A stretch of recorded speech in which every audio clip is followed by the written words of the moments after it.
मैत्रिणींनो, अन्नपूर्णाच पूर्ण ब्रह्म किचनमध्ये तुमचं खूप खूप स्वागत आहे. आज आपण शिकणार आहोत बाप्पांसाठी खास तळणीचे अगदी कुरकुरीत 8-10 दिवस टिकणारे मोदक. चला तर मग बघूयात याचं साहित्य. साहित्य हे अगदी मोजकंच आहे, घरात उपलब्ध असणारं. मी इथे मोदकांसाठी मैदा वापरला आहे. तुम्ही गव्हाची पीठही वापरू शकता. गव्हाच्या पिठामुळं मोदक 4-5 दिवसानंतर नरम पडतात, म्हणून मी ते टाळलं आहे आणि मैदा वापरला आहे. मैदा मी घेतला आहे 1.5 वाटी, साखर घेतली आहे 1 वाटी, खिसलेलं खोबरं घेतलं आहे 1 वाटी, अर्धी चमचा वेलची पावडर आहे आणि 1 चमचा तीळ आहेत. तिळामुळे ही मोदकाला छान टेस्ट येते. हे मोदक आपल्याला 8-10 दिवस टिकवायचे आहेत, त्यामुळे मी इथे सुकं खोबरं वापरलं आहे. ओलं खोबरं वापरलं तर तेही 4-5 दिवसानंतर नरम पडू शकतात. आता पारीसाठीचं आपण पीठ मळून घेऊयात. इथे मी मैदा घेतला आहे 1.5 कप. या मैद्यात आपल्याला टाकायचं आहे चवीपुरतं मीठ. आपण यात थोडंसं 1.5 चमचा साधारण तेल टाकणार आहोत. हे प्रमाण अगदी परफेक्ट आहे.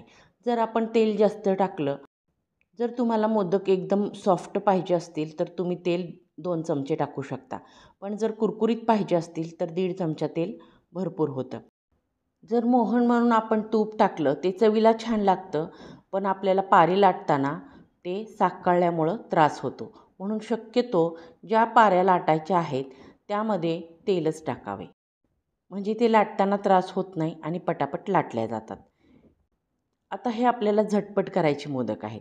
त्यामुळे हे पीठ अगदी सॉफ्ट करण्यासाठी मी इथे एक ट्रिक सांगणार आहे. अशा प्रकारे ओबडधोबड पीठ घट्ट मळून झाले की आपण मिक्सरमध्ये अशा प्रकारे छोटे छोटे गोळे करून टाकायचे आहेत आणि हे छान फिरवून घ्यायचे. यामुळे पीठ एकदम मऊ होते आणि अर्धा तासात मोदक आपल्याला करण्यासाठी तयार होतात. जर तुमची घाईची वेळ असेल, लगेच तुम्ही करायला घेतले तरी चालेल. कुरकुरीत मोदकासाठी पीठ मात्र आपल्याला घट्ट मळायचे आहे, त्यामुळे मिक्सरला फिरवतानाही त्रास होत नाही.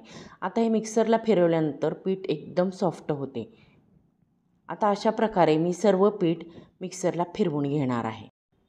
आता हे मिक्सरला फिरवलेलं पीठ मी थोडंसं हाताने मळून घेणार आहे. आपण याला तेल किंवा तूप काही लावणार नाही आणि अशा प्रकारे मळून हे सॉफ्ट झाले की आपण वेळ असेल तर अर्धा तास ठेवू शकतो किंवा मग लगेच करायला घेऊ शकतो. मी हे पीठ अर्धा तासासाठी झाकून ठेवले आहे. आता आपण याची पोळी लाटायला घेऊयात. पोळी लाटतानाही खाली मैदा टाकला तर पोळी पटापट लाटून होते, कारण मैदा असल्यामुळे पोळी लाटताना आपल्याला वेळ लागू शकतो.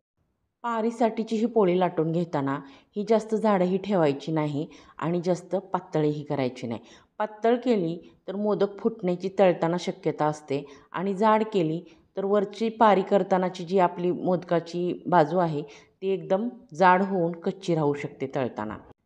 ज्या आकाराचा तुम्हाला मोदक पाहिजे आहे त्या आकाराच्या साच्याने अशा प्रकारे तुम्ही छोट्या छोट्या पुऱ्या मोदकासाठी करून घेऊ शकता.